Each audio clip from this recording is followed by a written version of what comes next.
Star Parker é a fundadora e consultora estratégica do Centro de Renovação Urbana e Cura Educacional. Eu amei isso. Cura.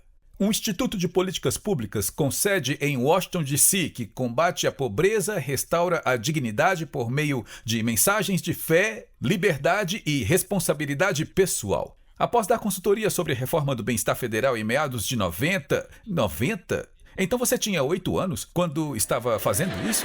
Uau! A senhorita Parker fundou a Cura para trazer novas ideias de discussão política sobre como fazer a transição dos pobres da América da dependência do governo. Eu amo isso. Eu amo essa senhorita. Isso é poderoso. Vamos aplaudir. Isso é incrível. Isso é incrível. A senhorita se juntou à equipe consultiva da Iniciativa de Oportunidades da Casa Branca em 2017 para compartilhar ideias sobre a melhor forma de corrigir os códigos postais mais angustiados da nossa nação. Em 2018, o líder na maioria no Senado, Mitch McConnell, o nomeou para liderar Frederick Douglass. Sabe, eu gostaria que nós fizéssemos algumas perguntas sobre Frederick Douglass. Algumas curiosidades, porque eu conheço todas elas.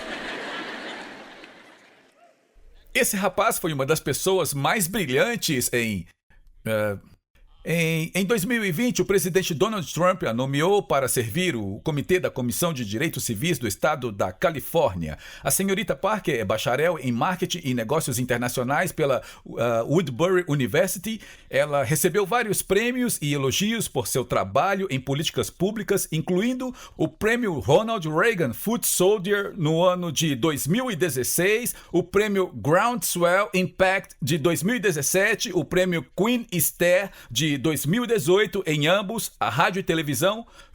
A senhorita Parker é membro do Conselho de Administração da Associação Nacional de Divulgação Religiosa, bem como membro do Conselho de Administração do Instituto de Lideranças. E hoje a senhorita Parker é consultora regular da legislação federal e estadual. Então você realmente não tem nada para fazer agora, certo? Dê à senhora Parker uma grande salva de palmas.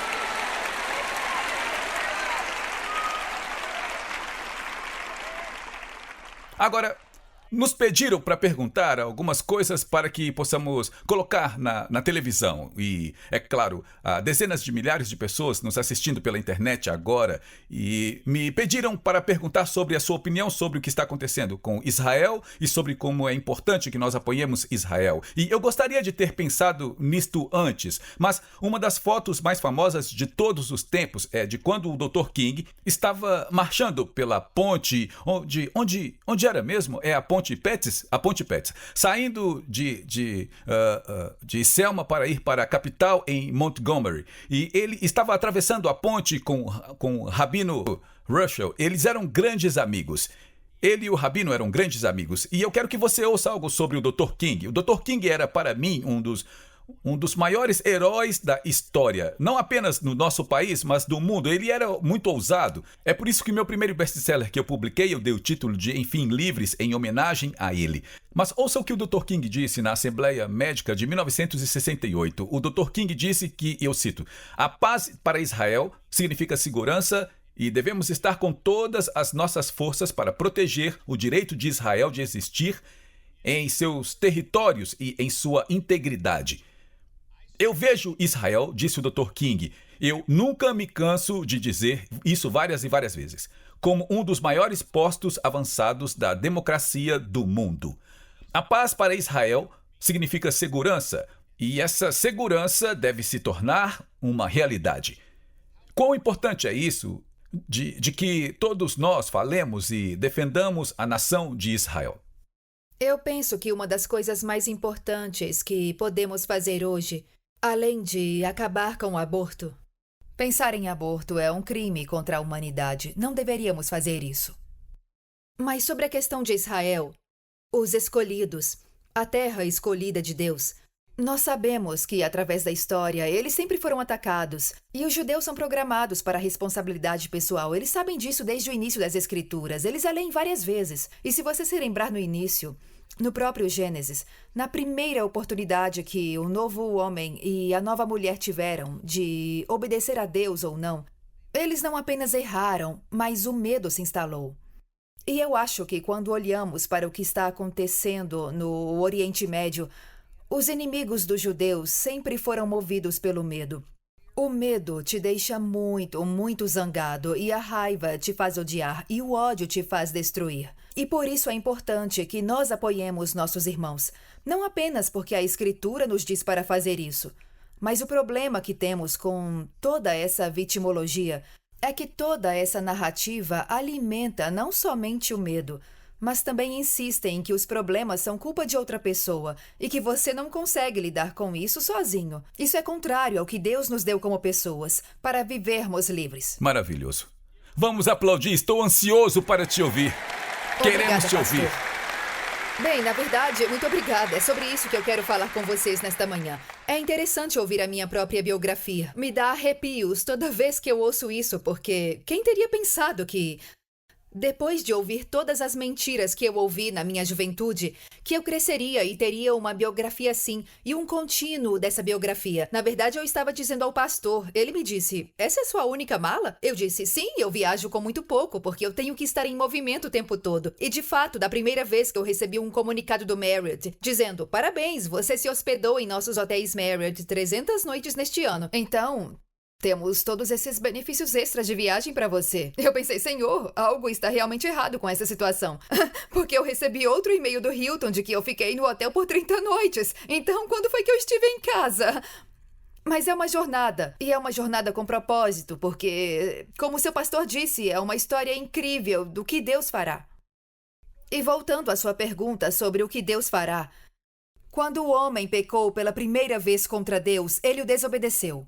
Sua primeira resposta foi responder ao medo deles. E ele os vestiu. Ele os amava. E este Deus, que salvou seu pastor para sair de viciado para Jerusalém e para ter um coração voltado para as pessoas de lá, e na verdade ele deve ter lido o livro de David Friedman, Um Estado. E sim, nós falaremos sobre isso. Nós estamos caminhando para isso no Oriente Médio. Mas ele me salvou, e salvou muitos de vocês. E talvez seu testemunho de hoje não seja o que era há 30, 40 anos atrás, quando alguém te afastou de todas as mentiras do inimigo. O primeiro incidente no jardim foi uma mentira. Ele realmente não disse isso.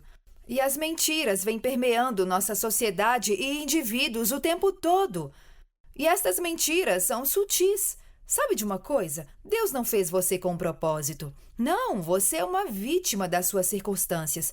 Eu acreditei em todas essas mentiras. Eu acreditei que meus problemas eram culpa de outra pessoa. Quando seus problemas são culpa de outra pessoa, você realmente não consegue resolvê-los. E quando você tem gerações sendo ensinadas que os problemas delas são culpas de outra pessoa, você não procura soluções. Por um lado, ficamos tentando descobrir o que devemos fazer com as pessoas que são chamadas de palestinos, que é uma palavra política inventada. Eles são indivíduos únicos que alguém rotulou. E eles nunca nem se perguntaram quem realmente nos disse que estávamos nus. Olha, nós nem sempre vimos o conflito árabe com Israel ao longo da história. Há muitas pessoas que vieram da história árabe que viveram em paz com os judeus, porque Deus os protegeu e toda vez que ele os movia, eles sabiam, se você quer ser destruído, vá contra essas pessoas. Mas também vemos lugares onde ele usou os árabes. Foi um descendente de Ismael que salvou José. Você sabe de tudo isso e nós entendemos o poder salvador do Senhor, mas é muito fácil se perder na mentira de que seus problemas são culpa de outra pessoa. Outra mentira que sempre existiu é que você era pobre porque outra pessoa era rica. Eu lembro que eu ouvia isso o tempo todo. Eu sou pobre porque outra pessoa é rica. Então você constrói a inveja e o ódio, mas na verdade isso é apenas baseado no medo, porque ninguém quer sair e tentar fazer algo novo. O medo te manterá na escravidão e na servidão. Nós acabamos de ouvir depoimentos agora sobre o medo tentar entrar e impedir que alguém ouça a verdade através do líder de louvor na semana passada. E ela disse, quer saber? Não, eu tenho que falar isso, porque alguém está sentado em cativeiro e precisa ouvir a palavra do Senhor. Ele me incomoda para falar com eles e eu fico com medo. É por isso que o Senhor diz o tempo todo, não tenha medo. Mas o medo vai entrar e fazer com que você se mova para um ambiente que é inconsistente com a própria escritura que dizemos que queremos acreditar. Portanto, seus problemas são culpa de outra pessoa. Você é pobre porque outra pessoa é rica. Você realmente não tem a capacidade de comandar sua vida. E, de fato, na comunidade negra, várias vezes, nós continuamos ouvindo a narrativa de que alguém tem que ficar atrás de você. Você nem tem a capacidade de viver. Um presidente do nosso país. Eu até mencionei o nome dele porque é desta área e o nome dele está em todo lugar. Mas eu nem me importo. Eu disse ao pastor, eu posso usar as minhas botas de combate amanhã? Porque ele disse que minha mala era pequena. Ele disse, eu preciso de uma mala só para os meus sapatos. Eu disse, pastor, eu até tenho um par, mas eles são de salto alto e não quero precisar usar. Mas eu uso se o pessoal da sua igreja não for gostar de eu usar minhas botas de combate. Mas eu aprendi a usar as botas de combate em 2017, quando eles estavam falando, o presidente Trump colocou você nesse comitê. Adivinha o que mais estava acontecendo durante 2017? Nós fomos expulsos de Washington, D.C. Eu tive que entrar em um programa de proteção de segurança, porque aparecia um noticiário e eles estavam falando sobre todas as renúncias à bandeira confederada e sobre como eles iriam derrubar o país e toda a narrativa que vinha do outro partido. E eu disse, as bandeiras têm um significado e vocês agora precisam renovar e destruir todo o nosso país e mudar isso. É o que eles queriam fazer. O que significa essa bandeira do arco-íris? Se as bandeiras não têm significado, então por que você se importa se alguém está andando por aí com uma? Eu não gosto dessa bandeira e se eu me deparar com ela, eu vou seguir em frente. Não vou entrar no local com a bandeira confederada e eu não tenho que ter um debate na minha própria casa sobre se eu enviaria meu filho para uma escola chamada Stonewall Jackson High. Assim como um judeu não gostaria de enviar seu filho para uma escola chamada Adolf Hitler High. Mas essas são discussões que as pessoas deveriam ter em suas próprias comunidades. Mas eu moro na Califórnia. A maioria das nossas escolas e cidades tem nomes de santos. Essa bandeira confederada tem significado, mas uma bandeira de arco-íris também. E alguém me perguntou, o que significa a bandeira do arco-íris? E os defensores da bandeira de arco-íris não gostaram disso e tive que ir para o programa de proteção de segurança que me disse para sair de casa. Então eu tive que aprender a viver com malas. E me disseram que eu tinha que me desculpar também, e isso foi mais difícil do que sair da minha própria casa. Eu vou andar por aí às custas de outras pessoas, então, se é o que eles querem. O medo vai te prender em lugares que não deveria. Quando o pastor me disse, pode ir em frente e usar suas botas de combate em nossa igreja. Eu soube então que essa era uma igreja de liberdade. Eu soube então que eu poderia entrar aqui e que poderia contar como eu cheguei ao lugar de superar o medo. Como você chega ao ponto em que você supera essa narrativa que lhe diz que você não pode ter sucesso a menos que outra pessoa entre e faça as coisas por você? Quando o presidente Johnson estava aqui no seu estado, durante a presidência, atraindo negros para o Partido Democrata para sempre, como ele queria, ele foi para Howard University. Na época, era a instituição negra que tinha mais prestígio no país, onde a elite da elite, os melhores dos melhores, iam buscar sua educação formal contra todos os tipos de obstáculos, porque estamos falando agora dos anos 60, onde estávamos tendo um brilhante movimento pelos direitos civis. E ele foi lá e disse àqueles jovens que eles não podiam viver livres, que o diploma deles não era suficiente, que eles precisavam de um grande governo. E perdemos a noção como pessoas de para onde nós estávamos indo. E é realmente uma pena, porque lá estavam os líderes da elite, os melhores e mais brilhantes, que estavam em uma posição agora, enquanto as leis estavam mudando, de remover barreiras, para que os homens pudessem viver livres. Mas nós acabamos em uma posição muito, muito difícil, como a que estamos hoje. Olha, é interessante você ter mencionado o mês da história negra e da herança da associação de pessoas de cor em outros lugares. Eles estão tão longe de onde eles estavam ontem. Se você ouvir a narrativa que é falada hoje, eles odeiam Israel. Eles odeiam Israel porque Israel é um modelo para Deus. Israel é um exemplo de que se você escolher bem, você pode viver livre. Israel é um exemplo, e porque o Dr. King amava tanto isso, não porque eles eram da mesma herança, quando se trata da ética judaica cristã. É porque eles eram um modelo de liberdade. Um modelo de que se você colocar sua vida no lugar, você poderá viver além do medo.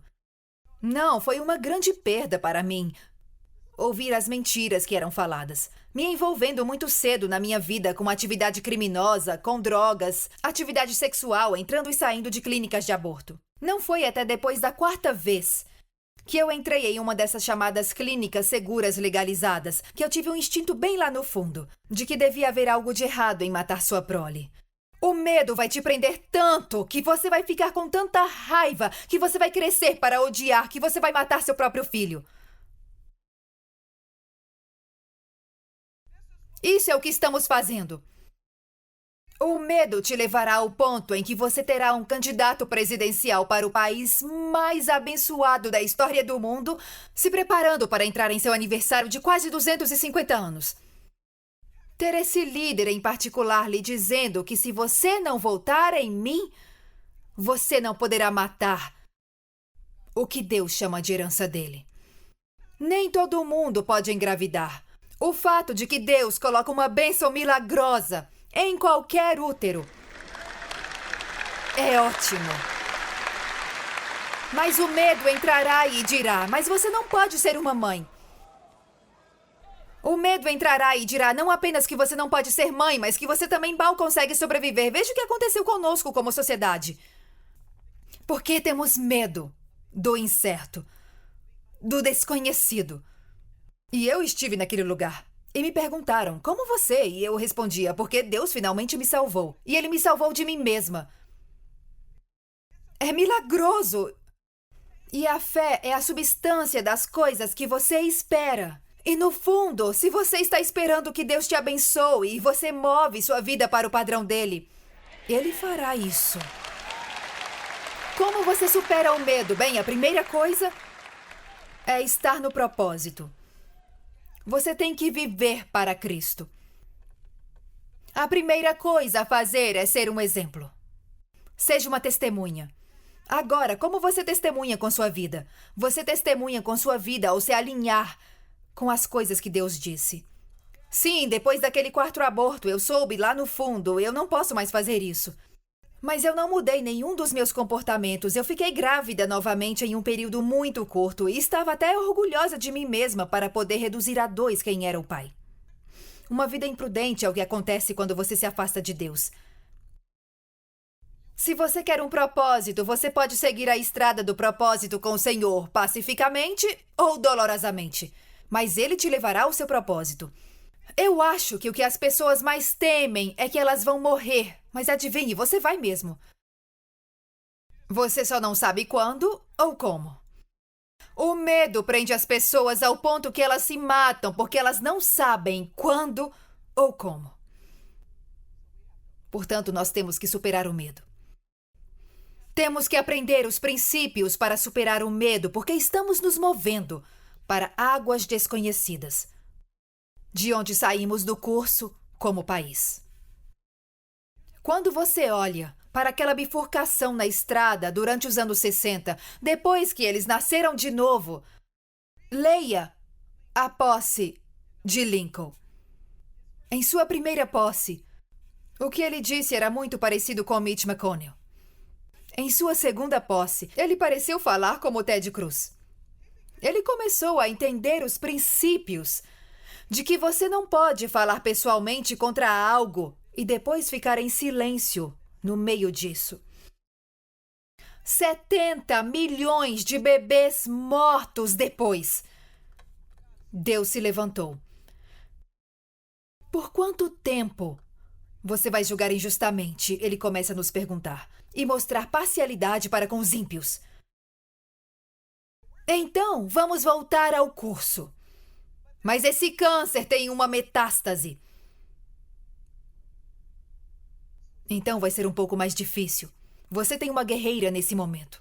Ela vai sair de lá com um testemunho e um livro para libertar muitas outras.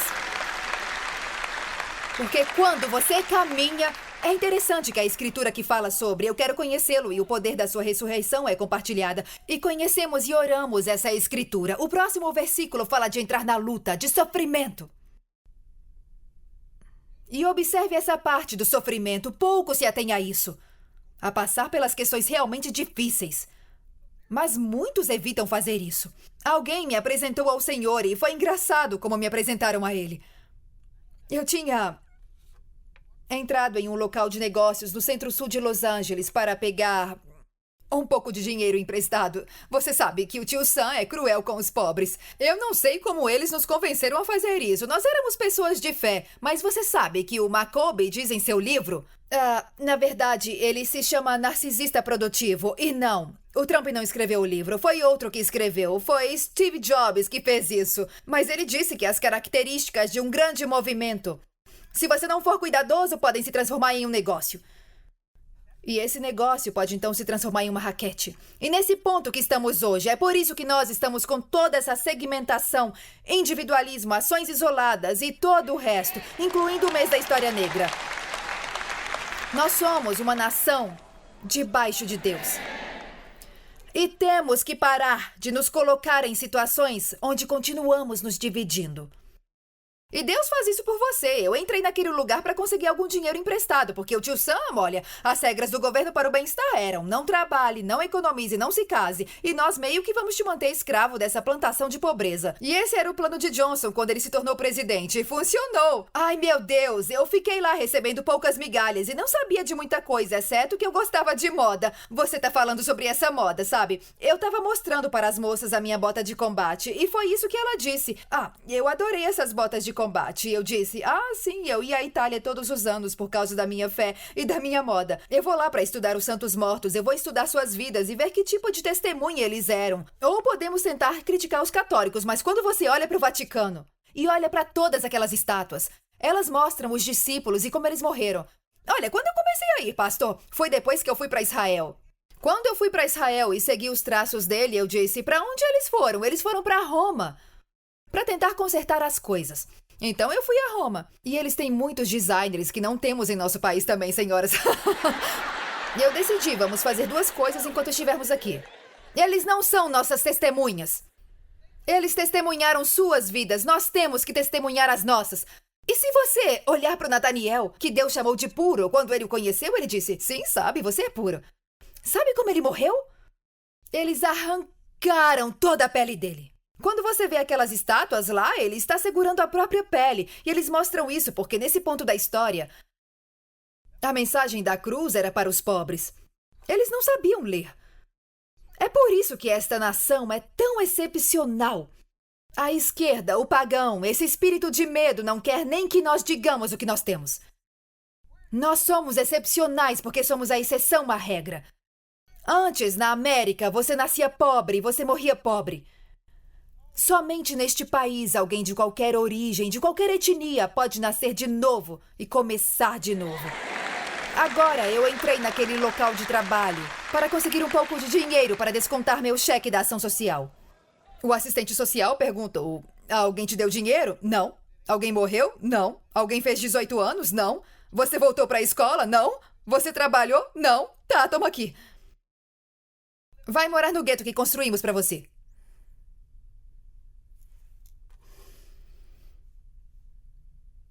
Eu queria conseguir algum dinheiro e irmãozinhos lá me disseram que eles não pagavam por baixo da mesa. Eles eram empresários legítimos. Pensei, legítimos? O que tem de errado com vocês? Não conhecem Jesse Jackson?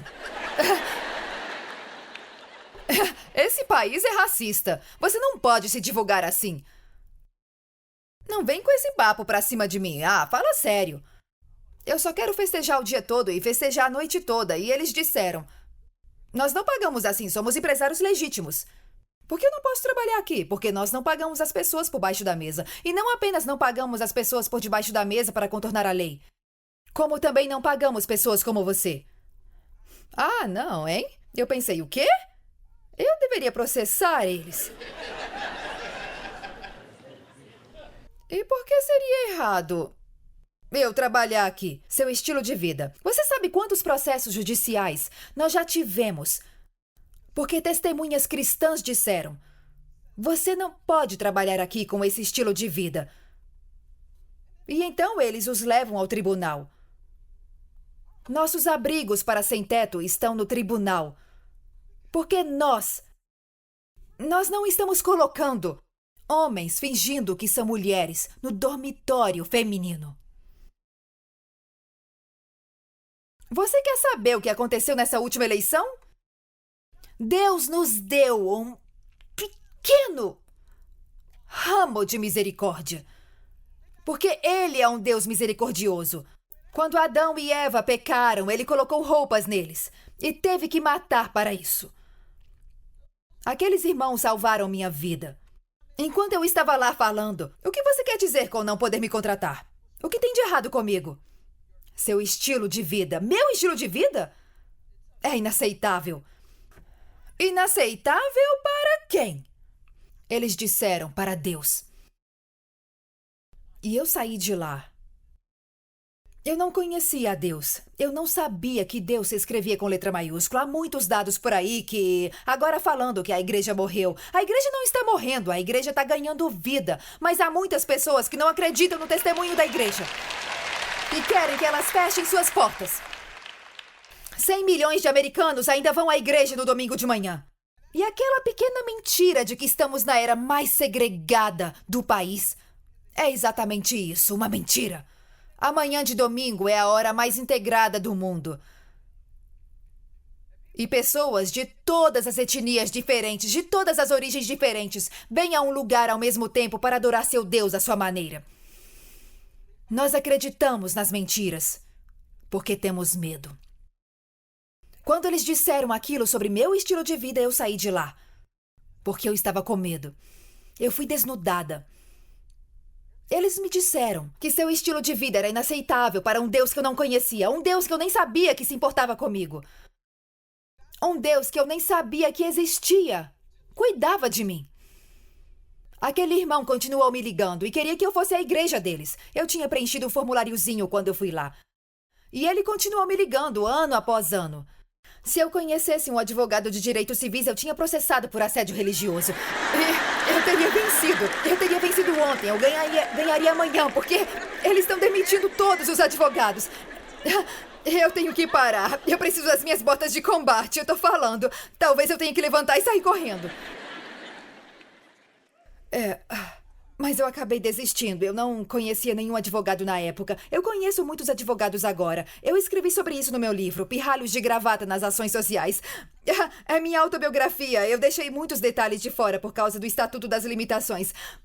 Eu não quero acabar na cadeia. Eu conheço muitos advogados em Washington, D.C. Eles me lembram das pessoas com quem eu costumava sair. Mas eu não conhecia nenhum advogado na época. Então eu fui à igreja. E eu ouvi o evangelho. Eu ouvi sobre Deus naquela manhã. Eu ouvi que Deus estava no Cristo. Eu ouvi que Ele estava reconciliando o mundo consigo mesmo. Eu ouvi que Ele não estava contando meus pecados contra mim. Que Ele me amava tanto que Ele morreu por isso.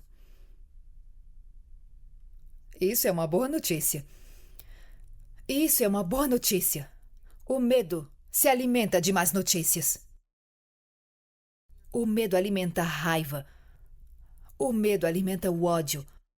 Um ódio vindo de gerações que ouviram. Eles são seus inimigos. E eles convenceram as pessoas no Oriente Médio, o que eles chamam de Palestina, de amarrarem bombas em si mesmos. Um ódio tão profundo e um medo tão forte que eles elegem pessoas que constroem túneis debaixo de suas escolas e hospitais. Não se solta a mão de uma criança de 2 anos. Uma criança de 2 anos vai pular em uma piscina, porque ela não entende a água. E o medo me prendia, e quando eu ouvi aquele evangelho, eu quis aquilo. E eu fui lá, eu não sabia do que ou pelo que eu estava sendo salva, mas eu disse, eu estou aqui. Obrigado por se juntar a nós na transmissão de hoje com o pastor Larry Hug.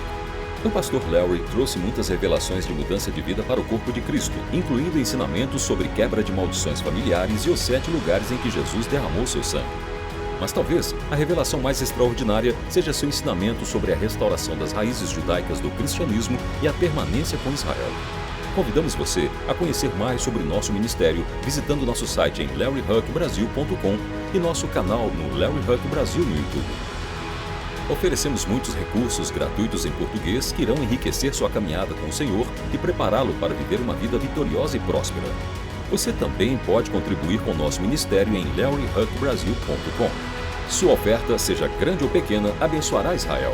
Temos muitas ações especiais que estão literalmente salvando vidas e cumprindo a profecia bíblica do fim dos tempos, incluindo patrocinar Aliá, alimentar os sobreviventes do Holocausto, comprar ambulâncias e muito mais.